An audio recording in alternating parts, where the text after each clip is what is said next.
Chapter 5, Section 4, Special Factoring Techniques. All right, what we're going to look at here are special types of factoring, special cases where we can identify how to go about to break it apart and break it into factors. So we're going to factor a difference of squares. That's one of my favorites. We're going to factor a perfect square trinomial. And we're also going to look to factor the difference or the sum. That's supposed to say sum, not Sam. There we go. The sum of two cubes. So we'll start with the special case. Now we did some trinomials in the last two sections, but we're going to look at kind of the reverse of some of the special cases of multiplying polynomials that we looked back at in chapter 4 that had to do with binomials. Excuse me. And the first one that we're going to look at is what we call the difference of two squares. Now, of course, you know what difference means. That's subtraction. And squares, that's typically when we talk about a perfect square, we're talking about a number such as 25 or 36 or 49, where there's a number times itself that gives you that value. Like 5 times 5 is 25, and 6 times 6 is 36, and so on. So your perfect squares from the diagonal on your times tables back in those days. So back in section, it looks like section 4.6, we multiplied what I called conjugate binomials. Conjugate binomials are binomials that look exactly the same, except, I mean, their first terms are the same, their last terms are the same, but they have different signs. One's a plus, one's a minus, and it doesn't matter which one goes first.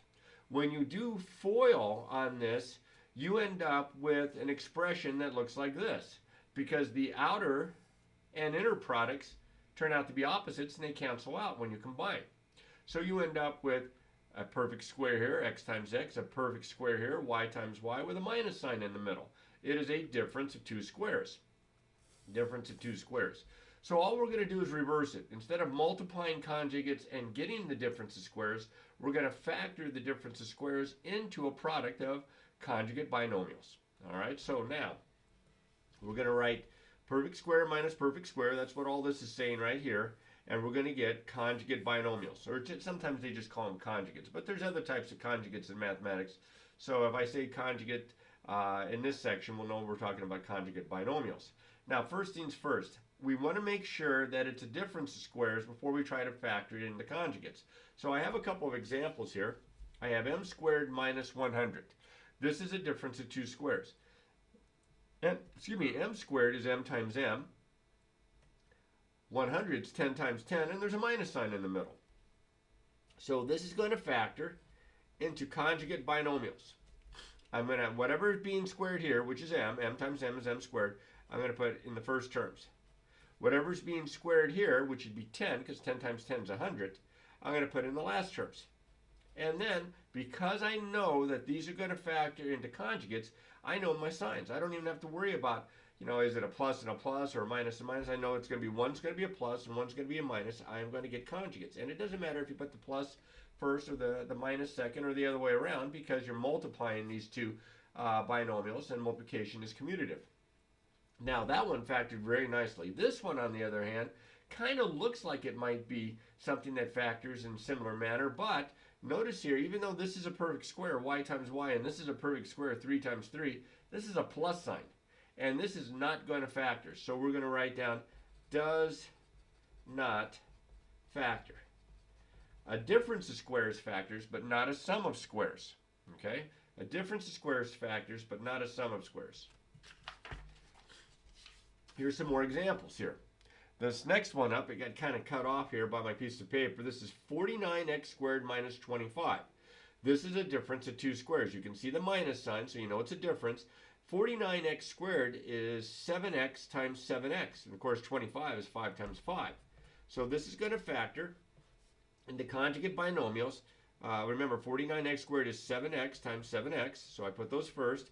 25 is 5 times 5. So I put those last. And then one gets a plus sign, one gets a minus sign. Now I went plus minus on the last example. That factored. I'll go minus plus here just to show you. It doesn't matter, just as long as it's one of each. And this again over here is a difference of squares. Oh, by the way, I didn't mention it earlier on, but you can always check your work by doing FOIL and seeing if you get back to where you started, and you will. This one here, 64a squared minus 81b squared. You're getting some pretty big numbers there. You better be checking for GCFs here, just because sometimes they'll have them. This 64 and this is 81. These do not have a common factor, and of course these are different variables here. But this is a perfect square. This is 8a times 8a, and this is a perfect square. This is 9b times 9b. So this is a difference. Notice the minus sign there. A difference of two squares. So this is going to factor into conjugate binomials there. You can see why this is one of my favorite kinds of factoring, because there's a set pattern. 8a and 8a, 9b and 9b, and then one's a plus and one's a minus. In the last video, we were doing factoring trinomials that had a lead coefficient other than 1, and I showed you different ways to do it, but the way that I was taught was the guess method. And you had a trial and error. You had to kind of keep putting in different possibilities to see what's going to, which product was going to get you back to the original. Well, you don't have to worry about that here. There is a set pattern. Now, in this example, as I mentioned in the last example, you always should check for a greatest common factor, because you never know when you're going to get one. And I have one here. 50 and 32 are both divisible by 2. 2 is the biggest number that I can think of that divides into both. So first you factor out the GCF of 2. Now if I divide 50r squared by 2, I get 25r squared. Minus here, and then if I divide 32 by 2 by factoring out, it leaves 16. And instead of saying, well, I'm all done here because I factored out my GCF, I'm partway done, because this factors further, as you might guess. This is a difference of squares. There's your difference. 25r squared is 5r times 5r. 16 is 4 times 4. Don't forget the 2. But this is going to factor into conjugate binomials. So I'm going to put a 5r here and a 5r here. I'm going to put a 4 here and a 4 here. And then one gets a minus and one gets a plus. And again, it doesn't matter which one gets which, because they're exactly the same for everything else. And that's how you factor a difference of squares. Remember, difference of squares factors, sum of squares do not. Now, next part up here, and this is one that students sometimes struggle with a little bit because there's quite a bit to keep track of here, but we're looking for what we call factoring perfect square trinomials. Now, a perfect square trinomial is a trinomial that can be written as a binomial squared. As you can see here, here's a binomial that's being squared. Okay, this binomial squared, I do FOIL and I get this. This is what we call a perfect square trinomial. This is a perfect square trinomial because this is equal to this binomial squared. Now see, like a number like 81. 81 is a perfect square number because it's 9 times 9. Well, this is a perfect square trinomial because it's 2x plus 3 times 2x plus 3. So now, if you look, you will see certain patterns to help you to determine whether or not a trinomial is a perfect square trinomial. The first thing that you have to look for is you look at the first term. Is the first term a perfect square? Right? Is it a perfect square? Yes, this one is. This is 2x times 2x. Then you look at the last term. Is the last term a perfect square? Yes, it is. It's 3 times 3. And then, very important, this sign in front of the last term has to be a plus sign, because if you're squaring something, whether it's positive times positive or negative times negative, I've got to get a positive term here on the end. So that must be a plus sign. Now, the tricky part. This was pretty easy. This was pretty easy. This is pretty easy. This part right here in the middle. This part right here in the middle, whatever's being squared here in the first term, which was 2x, whatever's being squared here in the last term, which was a 3, if you multiply those together and double it means multiply by 2. Do you get the middle term? Yes, I did. So I have to take what's being squared in the first and last terms, take the product, and double it. Okay? If I get that middle term, I know that this trinomial is a perfect square trinomial. That's a lot to keep track of. In fact, when I wrote out these notes, I mentioned that this one would be considered a yikes here. All right, remember, the middle term of the perfect square trinomial is always twice, double, multiply by 2, the product of the first two terms in the squared binomial. So here's a nice little formula for you to remember. I don't know if this is going to be a winner for you, but notice here, this has got a plus sign, and it's a plus in the middle. This has got a minus sign, and it's a minus in the middle. So that's going to help us to write the binomial that's being squared. Now let's just go ahead and try one. I've talked about it long enough. Let's try a couple of them, in fact. Is this a perfect square trinomial? Well, I could factor this from the last couple of sections and work it that way, but I want to get used to determining whether or not it's a perfect square trinomial, because later on in algebra you have to do a process called completing the square, where you take a binomial and you change it into a perfect square trinomial. So it's good to know the pattern. All right, first things first, is that a perfect square? Yeah, that's y times y. Is that a perfect square? Yeah, that's 7 times 7. Is the sign in front of the constant term there, the last term, is that a plus sign? Yes, it is. And here's the tricky part. If I take the product of what's being squared in the first and last terms, which is why I wrote it down, the product would be 7y. And if I double that, do I get the middle term? Yes, I do. So this is equal to a perfect square, or the square of a binomial. This is a perfect square trinomial. The y goes here, the 7 goes here. Now, what sign goes in the middle? That's where you look at the sign in front of the middle term.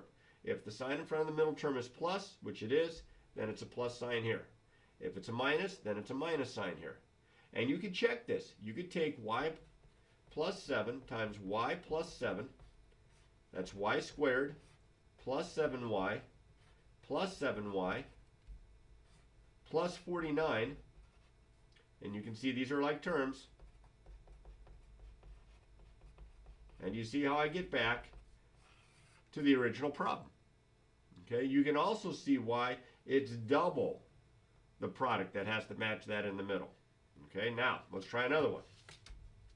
Is this a perfect square trinomial? Well, I think it probably is, since I have it on the list, but maybe not. Maybe I try to sneak one past the goalie here. This is x times x. This is 12 times 12. This is a plus sign. And if I take the product of x and 12 and double it, do I get the middle term? Yeah, this would be 12x, doubled would be 24x. So this is a perfect square trinomial. In fact, here's what I'm going to do. I'm going to erase this, and I'm just going to put the parentheses down here. This is the x, this was the 12, and the sign in front of the middle term is a minus sign there, so a minus sign here. And then you can check your work if you need to, just like I did on the last one. All right, let's try another one. Ooh, 2 variables. Is this a perfect square? Well, as a matter of fact, it is. This is 5x times 5x. Is this a perfect square? Yes, it is. This is 3y times 3y. Is this a plus sign? Yes, it is. So the only thing I got to check is to make sure about the middle term. So I take the product of 5x and 3y. That would be 15xy. And if I double 15xy, I get 30xy. So this is a perfect square trinomial. 5x goes here, 3y goes here, and you look at the sign in front of the middle term, and that's a minus. All right, well, it wouldn't be a complete group of examples if I didn't have one that wasn't a perfect square trinomial, and here it is right off the bat. X squared minus 7x plus 6. This is a trinomial, but it's not a perfect square trinomial. That's a perfect square. That's x times x, but that's not. So if that's not a perfect square, or if that's not a perfect square, or if that's not a plus sign, or if that's not the double the product of the first and last terms, it's just not going to factor this way. This one does factor. It factors, but not as a binomial squared. This is an x, and I need two numbers whose product is positive 6, whose sum is negative 7, and I'm thinking negative 6 and negative 1, so a minus 6 and a minus 1, and that's what that one factors into. Now, if it doesn't factor at all, then we typically say does not factor. Sometimes we just go ahead and write down prime. So you have to be looking for that as well, as you might get a couple of those mixed into the assignment. All right, now we're going to consider two more special cases for factoring, what we call the difference of cubes and the sum of cubes. Here's the difference of cubes. See, that's a perfect cube. That's x times x times x. That's a perfect cube. That's y times y times y, and a minus. Difference of two cubes. And unlike the sum of squares, which does not factor, the sum of cubes does. Not only does the difference of cubes factor, but the sum of cubes factors. This is a perfect cube. This is a perfect cube plus sign. And look to see how it factors. Now, this is a little bit more to keep track of. Students typically forget this because it doesn't happen as often as the difference of squares. But here's how I remember it. The first binomial is made up of what was being cubed, and the same sign. The first binomial, the only binomial. Then to get the trinomial factor, because there's a binomial and a trinomial that it factors into, you take the first term and you square it. You take the opposite sign. You take the product of the first and last terms. Then it's always a plus, and then it's the last term squared. Now I know that's a lot to keep track of, but it works for both. See down here, what's being cubed here, what's being cubed here, the x and the y in the same sign. You take the first term and square it. You take the opposite sign. Then the product of the two terms, then it's always a plus, and then the last term squared. And I'll see if I can kind of state that as I do these examples. This is a difference of two cubes. This is a times a times a, and this is 3 times 3 times 3. So this is going to factor into a binomial and a trinomial. The binomial, whatever's being cubed here, whatever's being cubed here, and the same sign. The trinomial that comes from this is how I remember it. You take the first term, whatever it is in the binomial, and you square it. Then you take the opposite sign, that's a plus. Then you take the product of the first and last term, so that's 3a. Then it's always a plus, and then it's the last term squared. And that's what factors into it. And you can check this by multiplying it out. You'd have to multiply a binomial times a trinomial, so that's going to take a little bit. 6 terms, in fact. But you get a bunch of them to cancel out, and you'll end up with a to the third minus 27. Next guy up. Is this a difference or a sum of two cubes? Well, this is a perfect cube. This is 5x times 5x times 5x, because 5 times 5 times 5 is 125. And this is a perfect cube. This is 7y squared times 7y squared times 7y squared. So this is a difference of cubes. And this is going to factor into a binomial times a trinomial. What's being cubed here is a 5x. What's being cubed here is a 7y squared. And you keep the same sign in the binomial as in the what you're factoring. Then here's the trick. You take the first term and you square it. That's 25x squared. Opposite sign, that's a plus. Then you take the product of the two terms here in the first and last. 5x times 7y squared is 35xy squared. 35xy squared. 35xy squared. Then it's always a plus, and then it's the last term squared. Well, 7y squared times itself is 49y to the fourth. And again, as I mentioned before, you can check this. All right, well, let's not forget about doing at least one that's a perfect sum of cubes. All right, this guy here is a sum of cubes. This is 3b times 3b times 3b. This is 2c times 2c times 2c. So this is a sum of two cubes. It's going to factor into a binomial and a trinomial. The binomial, whatever's being cubed here, that's 3b. Whatever's being cubed here, that's 2c.